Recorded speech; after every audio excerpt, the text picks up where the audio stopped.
night was heavy, saturated by a thick silence that swallowed any attempt at sound. John Miller knew something was wrong the moment his feet touched the deserted platform of Bucksport Station. The cold wind cut through his skin with intention, but what really froze his bones was the distant whistle of a train, a whistle that he knew shouldn't exist.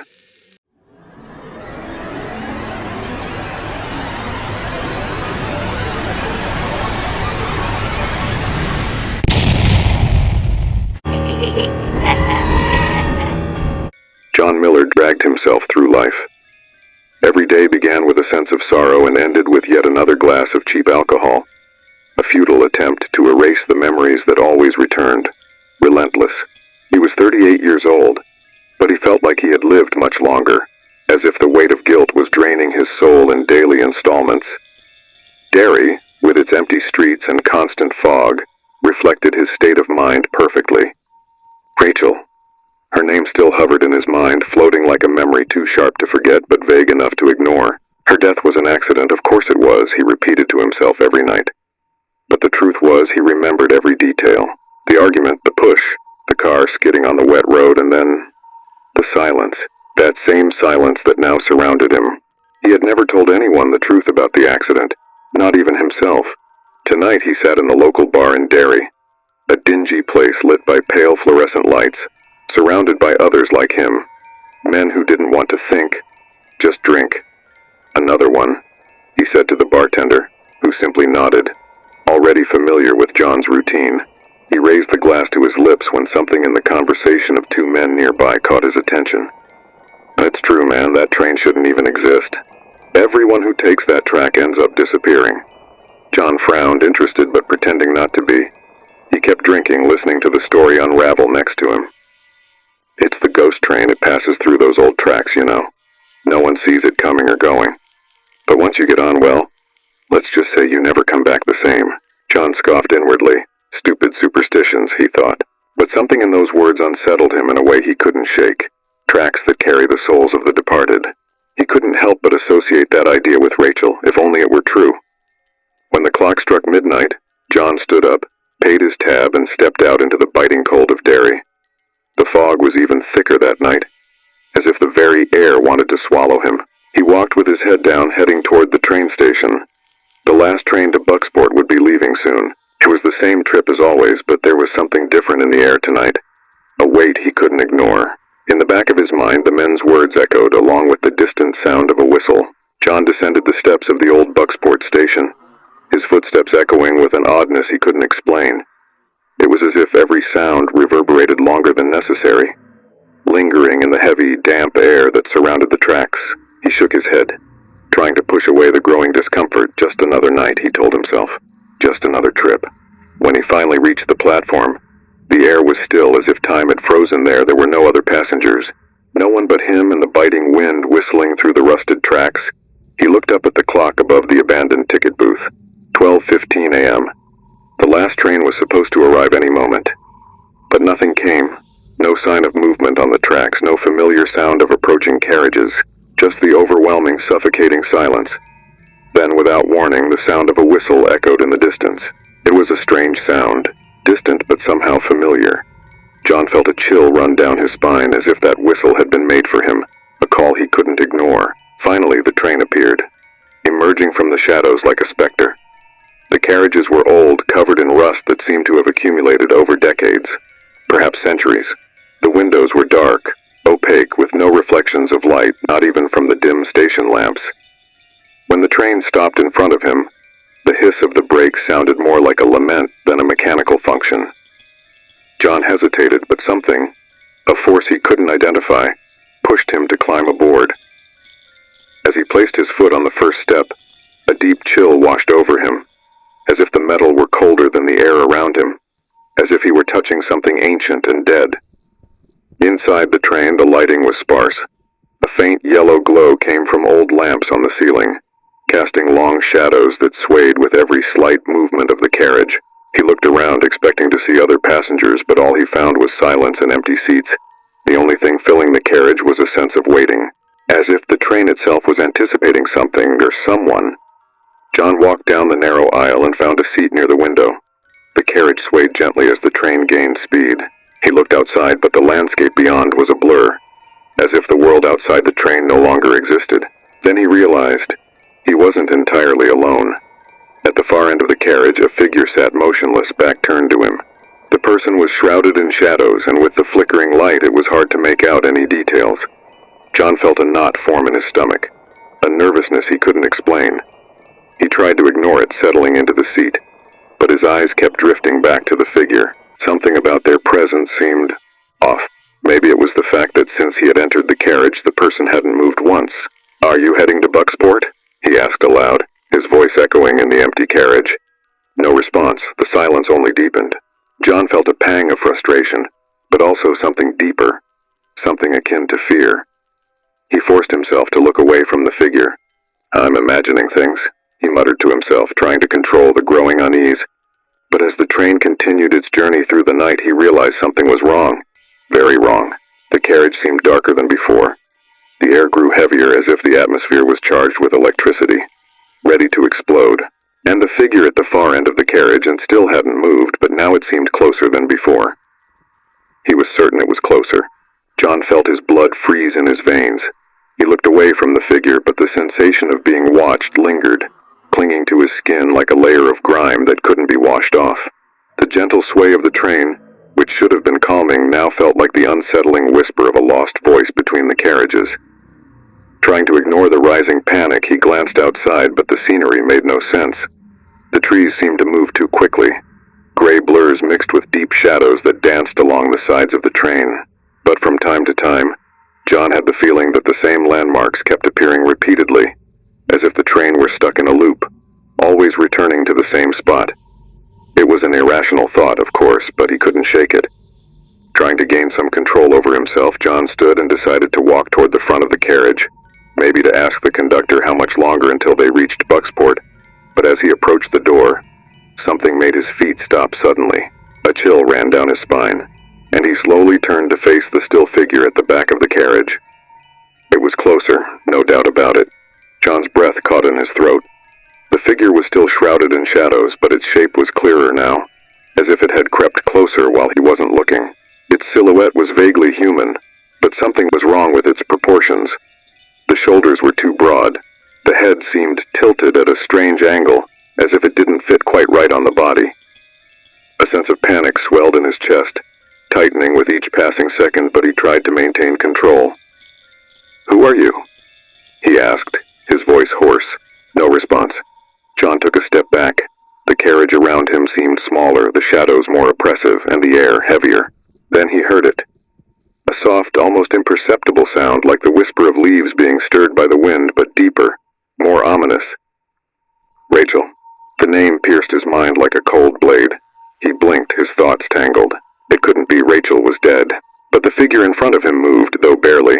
Not enough to walk, but enough for him to feel a bone-chilling cold. It was her, or at least something that carried her presence. John knew with a sickening certainty that the figure was watching him, waiting, like a patient predator. He turned abruptly, his heart pounding in his chest, and ran to the end of the carriage. Without thinking, he passed through the door into the adjacent car. The air inside was just as heavy and the silence even sharper. When he looked back, the figure hadn't followed, but the tension in his body remained. However, the sight in the new carriage made his blood run colder. This carriage was full of passengers. John's stomach churned. All the seats were occupied by people, but none of them moved. All of them were frozen in place like statues, their faces turned forward, expressionless. It was as if they were trapped in a trance, completely oblivious to the world around them. He walked down the aisle, his eyes scanning each figure. No one blinked. No one breathed. Fear gnawed at his chest. He stopped beside an older woman with gray hair and gently touched her shoulder, hoping for some kind of response. She didn't react. Her skin was cold as marble. Her eyes glazed over, seemed to be looking at something that wasn't there. John took a step back, feeling the crushing weight of terror. These weren't passengers. They weren't alive. And then he saw something even more disturbing. He recognized some of those faces. People from Derry. People he had seen over the years, and people who were now dead. Jake, the old drunk who lived on the corner. Molly, the woman who used to work at the diner down the street. Ted, the teacher who had died in a car accident months before. They were all there, motionless, their faces lifeless. This wasn't a normal train, it was purgatory. A trap for the damned. The air began to close in around him, suffocating. John felt a presence behind him. He knew who it was before he turned around. Rachel was at the end of the carriage. But she wasn't his wife anymore, she was something else. Something much worse. Fear washed over John like a cold wave, paralyzing him for a moment. His eyes were locked on Rachel at the end of the carriage, but he couldn't associate her with the woman he had loved. What stood before him was a shadow, a distorted version, warped by something far beyond death. Her outline was almost ethereal, as if she were trapped between this world and another much darker one. She didn't move, but John could feel the force of her presence. It was as if her very existence sucked the air around her, making each breath an effort. The train continued its slow, inexorable march, but John knew, with crushing certainty, that this was no ordinary journey. He wasn't just on his way to Bucksport. He was trapped in something far greater, something terrifying. He slowly backed away, his eyes still fixed on Rachel. His mind refused to accept the reality. How was this possible? She was dead. He had buried that chapter of his life, or at least tried. But now here she was, standing before him, and the only explanation that made sense was also the most terrifying. This train, this presence, was some kind of purgatory. With a shaky movement, John forced himself to take a step back, but his feet felt glued to the floor as if the carriage itself was holding him there. Rachel was still motionless, but her presence was suffocating, and he couldn't look away. What did she want? What did this mean? Memories began flooding his mind, too vivid to ignore. He remembered the last argument with Rachel, the anger, the scream that echoed between them, the moment when he pushed her too hard, the sound of metal colliding and the muffled screams. He had always blamed the accident, the car skidding on the wet road, but deep down, he knew that the push was the spark. Now she was there and he was alone. A growing panic took hold of him. He had to get out of there, had to escape that damn train. He looked at the other frozen figures in their seats, the dead from Derry, and felt a chill, realizing that maybe this was his fate too. The train wasn't just a passage. It was a trap, a place where lost souls were stuck, reliving their sins and regrets. With his heart pounding in his chest, John spun on his heels and ran down the narrow aisle, his footsteps echoing through the carriage like gunshots in an empty hallway. He burst through the door into the next car, hoping to find an exit, but what he saw made him stop abruptly. More passengers, more familiar faces, dead. The horror mounted inside him.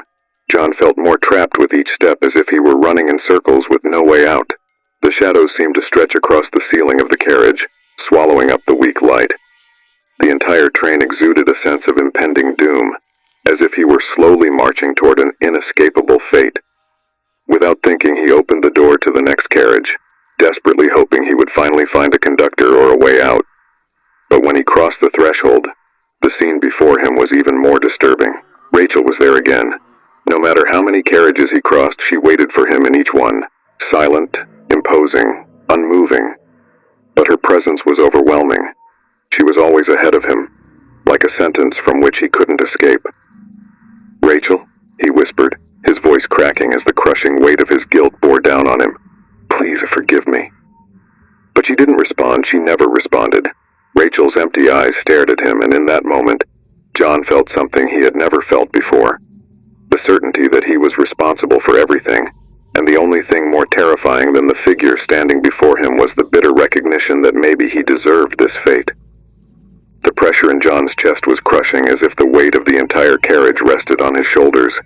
He knew he couldn't keep running, that with each step, Rachel came closer. Not just physically, but emotionally. She was the embodiment of his guilt, and the deeper he ran, the more he dug his own grave. He stopped, panting in the middle of the carriage, and for a moment everything fell silent. The train, the environment, even the motionless passengers seemed to hold their breath with him. John was alone with the sound of his racing heart, and the inescapable terror of the truth he was about to face. He turned slowly to face Rachel again. This time the flickering light in the carriage revealed more of her features, though they were distorted by the horror of her death. Her skin was pale, almost translucent, and dark streaks of blood covered her neck and face, exactly as they had on the day of the accident. Her empty gaze was fixed on him, expressionless. but it was enough to cut deep into John's soul. The distance between them seemed to shrink as he faced the terror of finally confronting her. It wasn't the train that held him there. It was himself. Guilt was the chain that kept him bound to the past, every unspoken word, every act of violence left unchecked, every moment of regret. "You shouldn't be here," he whispered as if trying to convince himself. "I didn't mean for this to happen." But even as the words left his mouth, they sounded hollow, meaningless. He knew that what stood before him wasn't just a memory of Rachel. It was his condemnation. Rachel took a step forward. It was a slow, almost imperceptible movement, but the impact was devastating. John felt a deep chill, not from her body, but from within himself. The temperature in the carriage seemed to drop, and his legs weakened. He stumbled backward and collapsed into the nearest seat, his eyes still fixed on her. The pain of reliving the past consumed him. The day of the accident returned to his mind with cruel clarity. The words said in anger. The hands that pushed too hard, the act he couldn't take back, and Rachel's look before the car skidded. That look of disappointment mixed with fear. He had tried to blame fate, the weather, the rain streaming down the windshield, but deep down he always knew he was guilty. "You were wrong, Rachel," John murmured, the words escaping as a broken sob. "But I pushed you." Tears burned his eyes as he let out a truth he had suppressed for so long. He had never wanted to admit his part in it. It was always easier to blame the accident, blame the wet road, but the reality was he had been the spark that started it all. "I killed you," he finally admitted, his voice as weak as his will to keep fighting what was happening. "I pushed you, and that killed us." The train shuddered slightly, and for a moment the sound of the wheels on the track seemed to change, becoming lower, slower. It was as if even the train was responding to John's confession. Rachel took another step forward. Now she was so close he could smell the cold scent of dried blood and the dampness of her dead skin. John couldn't move. His body was trapped between the desire to flee and the need to accept his fate. She was there before him, a victim of his own anger, and now he would have to pay the price. But Rachel didn't raise her hand to strike him, nor did she scream. She simply stood there looking at him with those dead, cold eyes, and that was what destroyed him. The silence, the absence of vengeance, the lack of reproach. She didn't need to say anything. Her presence was enough to crush whatever was left of John's soul. Then slowly she began to disintegrate. First, her skin, which dissolved into fragments of shadow and dust, floating through the carriage like the ashes of a long-dead fire. Then her body started to disappear, fragmenting into particles of darkness, and finally her eyes, those dead empty eyes that watched him with silent judgment until the very end. When Rachel finally disappeared completely, John felt the weight of solitude descend upon him like a stone on his chest. She was gone, but the horror of her presence lingered in his mind. There was no redemption, no relief. He was trapped. The train slowed again as if it knew its task was nearly complete. John looked around. The other passengers, the figures he knew, the faces of dead people who had passed through his life, remained motionless, silent, still staring at nothing ahead of them. He knew what that meant. They were all trapped in the same cycle of condemnation, in a purgatory of endless tracks and eternal regrets. And now he was one of them. The train finally stopped. With the screech of metal echoing in the void, John looked out the window. Nothing awaited outside, a complete darkness without end or beginning. He realized he would never see the real world again. Slowly he rose, his body heavy and weak, and walked to the door of the carriage. It opened with an agonizing creak, revealing the darkness beyond. He hesitated for a moment, staring into the abyss before him. But then, with one firm and inevitable step, John stepped off the train. The air outside the train was thick, almost tangible, as if John were submerged in dark, cold water. He looked around, but could see nothing beyond the vast blackness. The ground beneath his feet was solid, but there were no tracks, no horizon, just emptiness surrounding him without beginning or end. It was as if he had crossed into another world, a place beyond reality, where time and space no longer existed. John tried to take a deep breath, but the air weighed on his lungs. Every breath was an effort, as if the very environment was trying to suffocate him. He looked back at the train, which now seemed even older, more decrepit, as if time had eroded it further since he had stepped off. The windows were so opaque that he couldn't see the faces that had stared at him for so long. Those he knew who were trapped in that infernal cycle were now only shadows of the past. And him? The thought cut through his mind like a cold knife. Was he really free now? Or had he just taken another step toward a new prison? Something worse than the train. Something deeper and unknown. He took a few uncertain steps in the void, but every movement seemed futile. There was nothing there. Nothing to see, nothing to hear, just the crushing weight of regret and guilt. His thoughts spun in circles, always returning to the same point. Rachel was dead because of him. There was no escaping that, no rewriting the facts. He had killed her, and now he was paying the price. The train behind him let out a whistle, a low, agonizing sound as if it were saying goodbye. John looked back and saw the lights flickering, almost going out completely. The train began to move again, slowly disappearing into the darkness, taking with it the souls who had no hope of redemption. As he watched the train fade away, something inside John began to change. The terror that had consumed him completely now gave way to a deeper, more primal feeling, a mixture of resignation and acceptance. Maybe he would never find redemption. Maybe he was destined to wander forever in that dark limbo. But for a brief moment he no longer felt the crushing weight that had held him down for so long. It was as if by facing the truth of his actions, something inside him had broken. Not the guilt that would always be there, but the denial. He knew who he was, he knew what he had done, and maybe, just maybe, that was the first step toward moving forward, even if moving forward meant walking into the darkness. With a deep, heavy sigh, John turned his back to where the train had disappeared and started walking, his footsteps echoing in the void. Where was he going? That, he didn't know. But he didn't stop walking. John didn't know how much time had passed since he started walking. Time, like everything there, was an illusion, but after what felt like an eternity, he saw a point of light in the distance. His heart leapt with both anticipation and dread. It was the station. Somehow he had returned to the beginning. The whistle of the ghost train echoed through the void, that familiar, condemning sound that filled him with a new fear. John stopped, watching from a distance as the train, with its opaque windows and rusted body, slowly returned. Then he saw, on the platform, a new passenger, a man he vaguely recognized from Derry, a face he had crossed paths with a few times in town. The man looked confused, lost, just as John had felt the first time. The cycle was about to repeat. The train stopped. The door opened with its agonizing creak, and John knew the next condemned soul had already been chosen.